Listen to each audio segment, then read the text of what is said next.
Merci de vous joindre à nous pour un autre message du Dr Myles Munroe, fourni par Rocher Solide. Nous transformons les adeptes en leaders et nous espérons que les dirigeants deviendront des agents de changement. Que ce message soit une bénédiction pour vous alors que vous avancez dans votre vie et découvrez votre objectif. Maintenant, entrons dans le message. Je veux que vous écriviez ceci. Réduire la puissance de planifier, le pouvoir de la planification et changer, le pouvoir de la planification et du changement.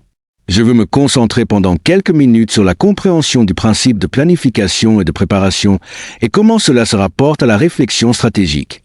Nous avons des jeunes ici ce soir, vous êtes très important pour moi. Si vous avez moins de 25 ans, vous êtes très important pour les années à venir. Si vous avez entre 25 et 40 ans, je veux que vous vous prépariez à un changement massif. Si vous avez plus de 40 ans, vous allez apprendre que les choses que vous pensiez être établies vont être secouées, non pas de manière négative, mais dans une direction positive. Je veux que vous écriviez ceci. Il y a 2 pouvoirs dans la vie, 2 pouvoirs auxquels chacun de nous doit faire face chaque jour. Les 2 pouvoirs dans la vie que vous ne pouvez jamais contrôler ou arrêter sont le temps et le changement. Vous ne pouvez pas contrôler le temps, vous ne pouvez pas contrôler le changement. Deuxièmement, les 2 composants les plus difficiles de la vie à gérer sont le temps et le changement. Que cela vous plaise ou non, la nouvelle année arrive. Troisièmement, la vie d'un homme consiste en la façon dont il a géré et utilisé le temps et le changement. Nous devenons ce que nous sommes en fonction de la manière dont nous utilisons le temps et dont nous gérons les changements dans nos vies. Vous êtes le produit de ces 2 choses. Le 4e point est très important. La clé de votre avenir est la gestion réussie du temps et du changement. Vous ne pouvez pas arrêter le changement. Vous ne pouvez pas arrêter le temps. Tout ce que vous pouvez faire avec eux, c'est les gérer et vous devenez ce que vous êtes en fonction de la façon dont vous gérez ces 2 éléments. Je veux simplifier la vie pour vous ce soir. Vous êtes simplement un produit de la façon dont vous utilisez votre temps et dont vous gérez les changements que vous avez traversés jusqu'à présent. Ce que vous deviendrez dans 10 ans sera le résultat de la façon dont vous gérez le temps et les changements. Quand nous parlons du temps, parlons-en seul pendant 1 minute. Le temps est une énergie incroyable. Chaque jour, chaque semaine, chaque mois ou chaque année est un cadeau qui nous a été donné par Dieu. Ce don nous est donné pour accomplir une mission, ce qui signifie que vous avez été envoyé sur Terre pour accomplir une tâche et remplir un objectif spécifique. Mais vous avez été envoyé pour le faire par Dieu dans un certain laps de temps. Vous n'avez pas l'éternité pour accomplir votre mission. Vous avez été envoyé sur Terre pour faire quelque chose d'important, et on vous a donné un certain temps pour le faire. Vous n'avez pas le luxe d'expérimenter.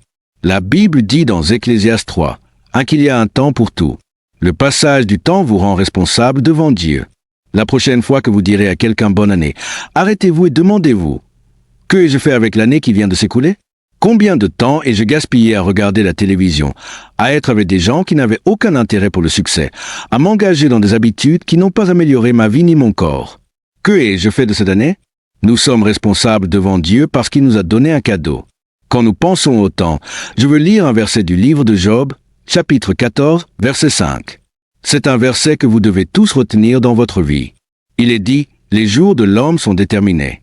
Cela signifie que vous ne décidez pas combien de temps vous vivrez. Votre vie est sur une minuterie. Le verset suivant dit, « Tu as fixé le nombre de ces mois et tu as établi des limites qu'il ne peut dépasser. » Avez-vous remarqué qu'à la fin de l'année, soudainement, beaucoup de gens commencent à mourir? Il y a des gens qui ont passé Noël en pleurs, et parfois des gens meurent sans avoir eu de maladie ou de situation tragique. Certains jouaient au basketball et sont morts, d'autres au tennis ou dans le jardin. C'est comme s'ils étaient censés mourir avant la nouvelle année. J'ai toujours cru qu'il y avait un quota. Ce verset dit qu'il fixe des limites que vous ne pouvez pas dépasser. Job dit, « Détourne-toi de moi, Seigneur, et laisse-moi tranquille jusqu'à ce que j'ai accompli mon temps. » Quel coup de poing! L'horloge à laquelle vous êtes venu sur terre, vous êtes né à un certain moment, et vous n'avez qu'un certain temps pour faire ce que vous êtes censé faire. Laissez-moi dire ceci, être vieux ne signifie pas que vous êtes béni. Si être vieux signifiait que vous êtes béni par Dieu, alors Jésus aurait été maudit, car il est mort à 33 ans. Mais il n'est pas mort malade. Il a utilisé ces mots, « Tout est accompli ». Il est mort parce qu'il avait terminé sa mission dans le temps imparti. Certains d'entre vous sont venus à ce rendez-vous ce soir et vous avez hâte d'aller à Jongle, mais Dieu vous a envoyé ici pour vous dire « Arrête-toi 1 minute. Attends ici, jeune homme. Arrête, femme. Que as-tu fait avec une autre année? Tes mois sont comptés. » Vous vous demandez pourquoi je travaille si dur dans ma vie, pourquoi j'essaie de faire autant de choses en un jour. C'est parce que je suis sur une trajectoire de collision avec mes mois. Quel que soit ce mois, je veux que ce mois soit rempli. Je ne veux pas mourir en souhaitant pouvoir rester en vie. Je veux mourir comme l'apôtre Paul quand il a dit « J'ai achevé ma course ». Pourquoi êtes-vous ici ce soir dans ce service de nuit, votre service annuel? Que faites-vous ici? Avez-vous peur que Dieu vienne à minuit? Êtes-vous ici parce que Dieu vous a envoyé ici pour mettre de l'ordre dans votre vie, pour définir vos priorités, pour vous aider à comprendre que vous n'êtes pas ici juste pour payer des factures, boire de la bière et regarder la télévision? Vous avez été envoyé ici pour faire quelque chose dans un certain laps de temps et vous n'avez pas une éternité pour le faire. C'est ça important. Mesdames et messieurs, je suis toujours préoccupé par les gens qui disent « J'ai 90 ans ». Laissez-moi vous dire quelque chose sur l'âge. Il y a un homme dans la Bible qui avait 969 ans et la seule chose que nous savons de lui, c'est qu'il est mort. Laisse-nous tranquilles, Dieu, laisse-nous accomplir notre temps. Quelle déclaration! S'il vous plaît, écrivez ceci. Souvenez-vous que chaque nouvelle année est un chapitre. C'est un chapitre dans votre livre de vie sur la façon dont vous gérez le temps et le changement. C'est ce qu'est une année, un chapitre que vous fermez, et vous vous demandez « Comment ai-je fait ?» Savez-vous que l'année dernière, j'ai écrit 2 livres. Je les ai sortis. Ce sont maintenant des livres de l'année dernière. Ils sont allés dans 112 pays, ils sont traduits en 68 langues. J'ai travaillé toute la nuit pour les écrire, nuit après nuit. J'ai dit « Je dois les sortir avant l'année prochaine ». Pendant que vous dormiez, j'étais en train de travailler. Comment avez-vous travaillé cette année? Nous attendons avec tant d'enthousiasme une nouvelle année, et la question est, qu'est-il arrivé à la dernière? Nous prenons note de ce temps et des changements. Le temps et les changements sont les matières premières de la vie. Ce sont 2 choses que vous ne pouvez pas arrêter. Ils continuent à bouger, ils continuent à se produire, et ils construisent votre vie. Le temps et le changement sont les éléments constitutifs. En d'autres termes, le temps et le changement sont les seules matières premières de la vie que tous les humains ont en commun. Nous avons tous 24 heures par jour et nous sommes tous sujets au changement chaque jour. Personne n'est meilleur ou moins bon quand il s'agit de temps et de changement. Vous devenez ce que vous êtes par la façon dont vous utilisez vos 24 heures. Chaque nouvelle année est une opportunité qui vous est offerte par le destin pour améliorer votre gestion du temps et du changement. Je veux que vous preniez une décision ce soir. Je parle de 2013 pour vous. 2013 sera une année où vous deviendrez un gestionnaire professionnel de votre temps et de vos changements. Je veux vous encourager. S'il vous plaît, arrêtez de gaspiller le temps. Je pensais à comment Dieu a créé le temps. Rappelez-vous que le temps a été créé par Dieu, mais voici le problème. Dieu a créé le temps et vous y a placé, mais il ne vit pas dans le temps. C'est ce qui rend cette relation très dangereuse. Où vit Dieu? Il vit dans l'éternité, pour toujours. Quand Dieu vous parle, vous devez faire très attention. S'il vous dit « Je te verrai demain », cela pourrait signifier 1000 ans. J'ai donc appris à être très patient avec les promesses de Dieu, car la Bible dit qu'un jour avec le Seigneur pourrait être 1000 ans, parce qu'il ne vit pas dans le temps. Et parce qu'il ne vit pas dans le temps, c'est pourquoi il nous a placés dans le temps, afin que nous puissions établir son royaume dans le temps. De l'éternité, il voulait étendre son royaume invisible dans le monde visible complet. Alors il nous a mis dans le temps pour que l'éternité puisse venir dans le temps. Nous avons été envoyés dans le temps pour que le temps puisse savoir à quoi ressemble l'éternité. Christ dit que lorsque vous priez, ne priez pas pour aller au paradis. Le paradis est l'éternité. Il dit, « Priez ainsi, notre Père qui es aux cieux, la patrie éternelle, que ton règne vienne et que ta volonté soit faite sur la terre, qui est le temps. » Il veut que le temps expérimente l'éternité. Alors il nous a sortis de l'éternité et nous a mis dans un corps terrestre et nous a placés dans le temps pour que le temps puisse expérimenter ce que nous sommes sans notre corps. Vous n'êtes pas une créature physique essayant d'avoir une expérience spirituelle. Vous êtes une créature spirituelle ayant une expérience physique. Je suis un esprit que vous ne pouvez pas voir, mais je vis dans ce corps et j'ai été envoyé de mon pays appelé le ciel. Mon pays m'a envoyé pour révéler sa culture dans le temps et il m'a donné une mission. La question invisible devient visible. Lisons où Dieu a créé le temps. Il est dit, et Dieu dit, qu'il y ait des luminaires dans l'étendue du ciel pour séparer le jour d'avec la nuit et qu'ils servent de signe pour marquer les époques, les jours et les années. Dieu a créé les saisons, les jours et les années. Alors laissez-moi dire à quelqu'un, quand vous parlez de la nouvelle année, vous parlez de Dieu. Dieu a créé les jours et les années et il dit qu'il soit des luminaires dans l'étendue du ciel pour éclairer la terre. Et cela fut ainsi. Dieu dit que c'était bon. Les jours sont bons, les années sont bonnes. Je remercie Dieu pour les jours et les années. Si vous deviez vivre dans l'éternité, ce serait un endroit difficile à vivre, car tout ce qui arrive à cet endroit serait éternel. Par exemple, si vous aviez mal à la tête dans l'éternité, ce serait un mal de tête éternel. Si vous divorciez dans l'éternité, la douleur durerait pour toujours. Dieu nous a bénis quand il nous a mis dans le temps, afin que nous puissions avoir des jours et des mois. Vous pouvez dire, la douleur était hier. J'étais fauché le mois dernier. Tight amen. Voyez, c'est pourquoi j'aime le temps. Le temps vous permet de vous débarrasser de ce que vous expérimentez, de le repousser dans l'histoire pour que vous puissiez vivre dans le futur une vie différente. Dans quelques minutes, nous allons quitter une année. Pour certains d'entre vous, cela a été l'enfer sur terre, mais la bonne nouvelle est que dans quelques minutes, vous pourrez dire à tout le monde, c'était l'année dernière. Donnez du temps à Dieu. Applauses. Quoi que vous traversiez, cela est repoussé dans l'histoire et vous êtes entraîné dans un futur qui n'a pas encore été touché. 2013 sera l'année la plus incroyable que vous ayez jamais eue. Vous pourriez aussi bien remercier Dieu maintenant pour ce qu'il a fait. Il a fait l'année et il a dit que c'était bon. Le temps est mesuré en composants comme les secondes, les minutes, les mois, les années et les semaines, et nous remercions Dieu pour cela. En fait, Dieu est si bon qu'il nous donne que notre provision quotidienne. Il nous donne notre pain quotidien, mais nous voulons une provision mensuelle. Dieu dit non. Je donne le pain jour après jour. La première bonne nouvelle que nous avons de Dieu est que nous pouvons faire face à une nuit, mais la joie vient le matin. Dites ceci à votre voisin, l'année est sur le point de nous quitter. J'ai une bonne année qui m'attend. Allez-y, croyez-moi pendant quelques secondes. Croyez que j'ai eu une bonne année. Certains d'entre vous sont si heureux que l'année dernière soit sur le point de devenir un souvenir, parce que c'était si horrible. La meilleure année est sur le point de commencer. Écrivez ceci, le temps mesure la vie par ses saisons, hiver, été, automne et printemps. Certains d'entre vous ont eu un long hiver en 2024.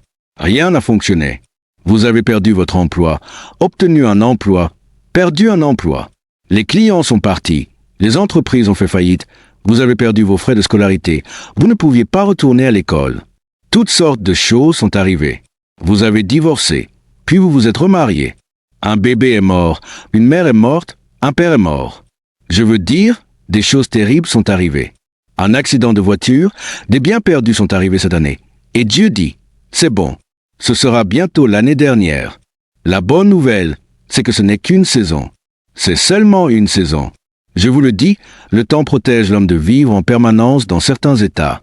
J'étais fauché, et je pourrais être fauché à nouveau, mais rien ne dure pour toujours.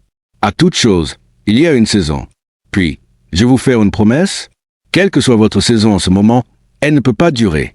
Alléluia! Si vous avez eu une année difficile, je vous promets par la parole de Dieu que cela va s'améliorer. C'est la bonne nouvelle. Une nouvelle année est une bénédiction. Écrivez ceci, une nouvelle année est une opportunité pour vous de corriger vos priorités. Cela vous donne aussi une chance de redéfinir votre objectif. Cela vous donne aussi une chance de renouveler votre vision. Cela vous donne l'opportunité de définir de nouveaux objectifs pour votre vie. Cela vous donne aussi une chance de vous débarrasser de votre passé. Dieu merci pour celui-là. Cela vous donne aussi une chance de planifier un autre futur. Vous pouvez planifier un avenir différent du passé que vous avez eu. Le temps vous donne aussi l'opportunité de faire des plans pour votre vie. Le secret de la vie est la gestion efficace du temps et du changement. Voici ce dont parle mon message ce soir. La clé de la gestion du temps et du changement est la planification. Vous ne pouvez pas contrôler le temps ni le changement, mais vous pouvez planifier comment vous les utilisez. Les gens qui réussissent sont simplement des gens qui ont planifié efficacement comment ils utilisent leur temps. Quelqu'un a dit, « Si vous ne visez rien, vous ne manquerez jamais. » La planification crée des destins. Elle crée des cibles. Sans plan, vous tirez juste dans le vent. Ne permettez pas qu'une autre année soit une année où vous tirez juste dans le vent. La planification est le principe le plus important de réussite dans la vie, car la seule chose qui régule le temps et le changement est la planification. Oh, je suis un planificateur. Vous voyez, sans planification, le temps et le changement vont vous ruiner. Si vous ne planifiez pas ce que vous allez faire, quelqu'un d'autre le planifiera pour vous. La personne la plus dangereuse aux Bahamas est un gars nommé Allons-y. Vous savez tous que ce type est dangereux. Allons-y, faisons ceci, faisons cela, allons-y, viens avec moi, allons boire ceci. Moins va vous tuer. Votre seule défense contre moins est un plan. Quand Allons-y dit, allons-y, dites, j'ai un plan. Entrez dans la nouvelle année avec un plan. C'est si puissant que le temps s'y soumettra, et le changement deviendra son serviteur. Puis, je vous demandais quelque chose? L'année prochaine, je veux que vous vous souveniez de ce que vous faites. Écrivez ceci. Dieu dit que c'est l'année des changements. Les nombres 13. J'ai fait des recherches pour vous. Savez-vous que chaque lettre en hébreu est un nombre? Écrivez ceci. Vous devez savoir que quand Dieu a parlé à Moïse, Josué, Daniel et Joseph, il parlait en nombres. La langue hébraïque est la seule langue qui vient avec des nombres. Certains d'entre vous se demandent pourquoi nous utilisons le terme 666 pour la bête. Le mot bête en hébreu est composé de 3 lettres et en fait, elles sont toutes le nombre 6. C'est le mot bête.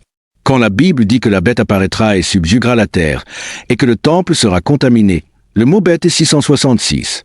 C'est un nombre. Mais savez-vous ce que représente 13 en hébreu? C'est le mot changement. Bienvenue dans l'année du changement.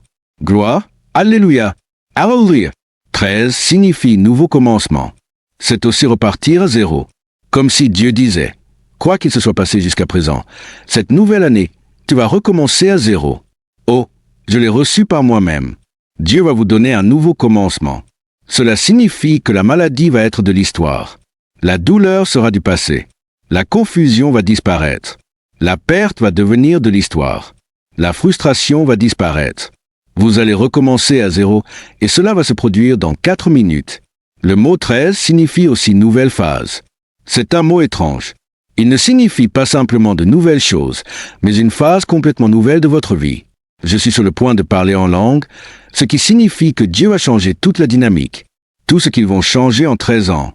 Vous allez traverser des moments étranges, des changements. Vous allez emménager dans une nouvelle maison, qui est une nouvelle phase de votre vie. Vous allez commencer une nouvelle entreprise, et cela va fonctionner au milieu de l'économie. Criez Alléluia. Dieu dit, je vais te donner un nouveau visage. Cela signifie que vous allez entrer dans des expériences que vous n'avez jamais vécues auparavant. Vous allez connaître Dieu d'une manière différente. Vous allez voir des miracles d'une manière différente. Vous allez voir les gens d'une manière différente. Vous allez avoir une nouvelle dimension. C'est ma partie où Dieu m'a parlé en novembre. Je n'ai presque pas pu dormir pendant 2 jours. Il a dit ce mot. Il a dit, puis recommencer.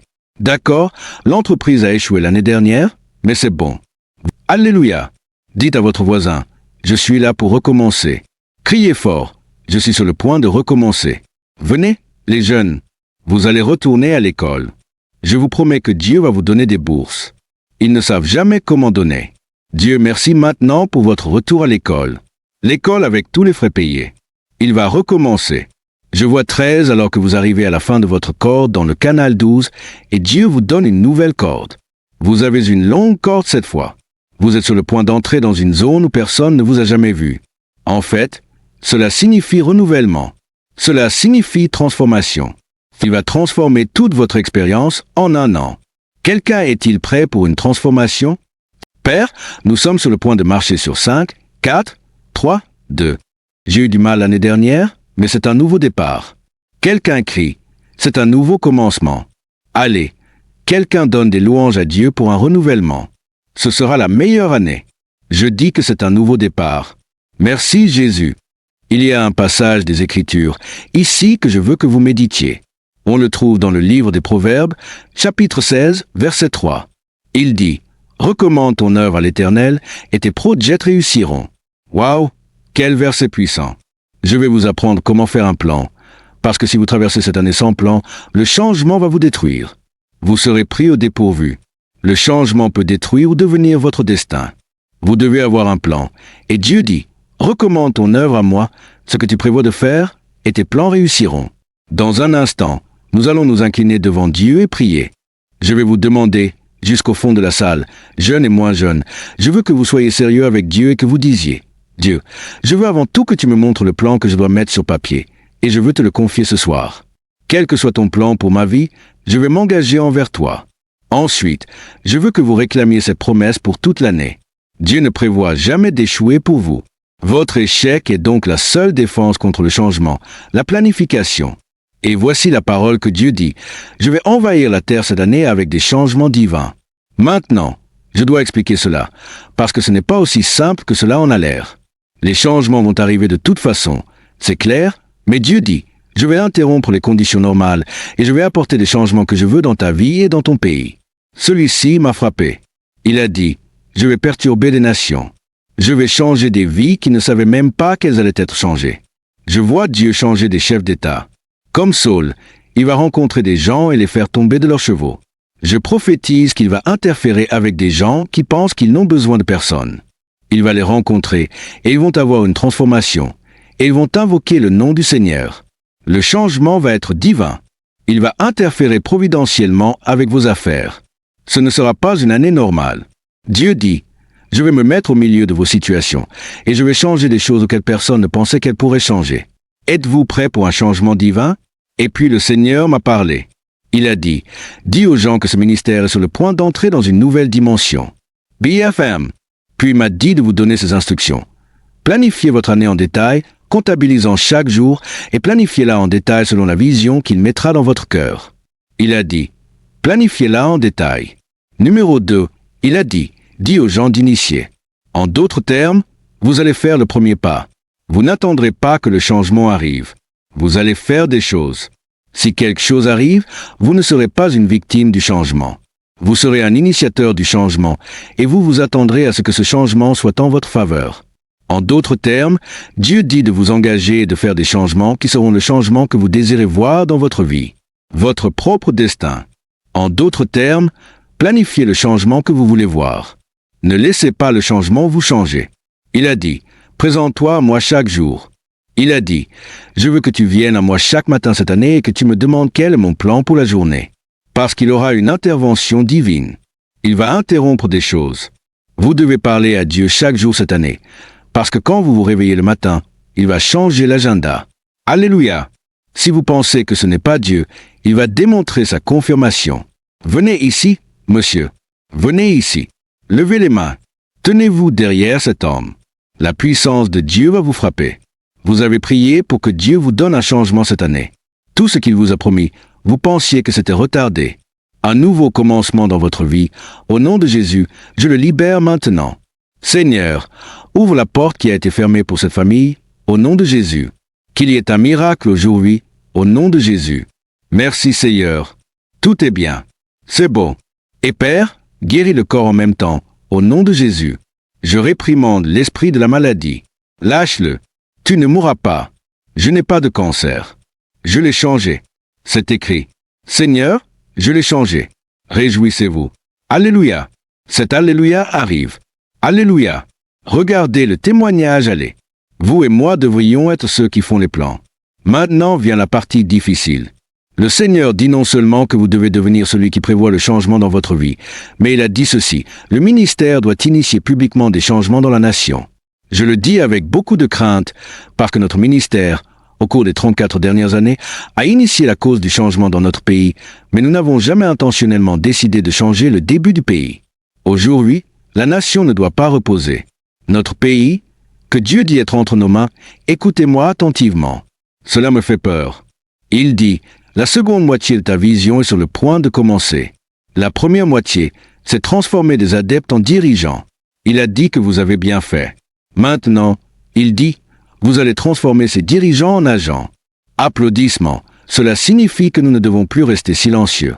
Alors voici la déclaration que je veux que vous écriviez. 2025, l'année du changement et des nouveaux commencements.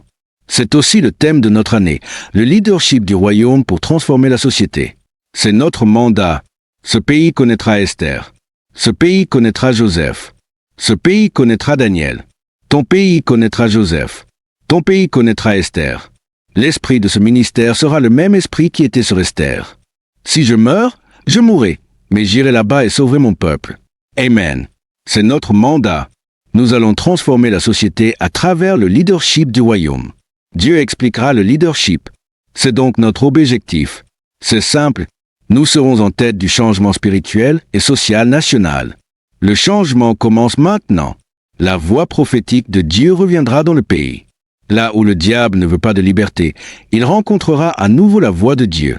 Dans chaque situation, le Seigneur sauvera et protégera son peuple, non seulement aux Bahamas, mais dans toutes les nations représentées ici. Dieu est sur le point d'interférer avec votre pays. C'est notre mandat. Je suis un esclave. Je suis un esclave de son devoir. Je prophétise que les Bahamas seront protégés, parce que nous obéirons à Dieu. C'est vrai? Nous allons transformer la société. Nous allons sauver vos petits-enfants. Les enfants de vos enfants ne doivent pas être honteux, et ne vous maudiront pas pour n'avoir rien fait. Vous ferez quelque chose.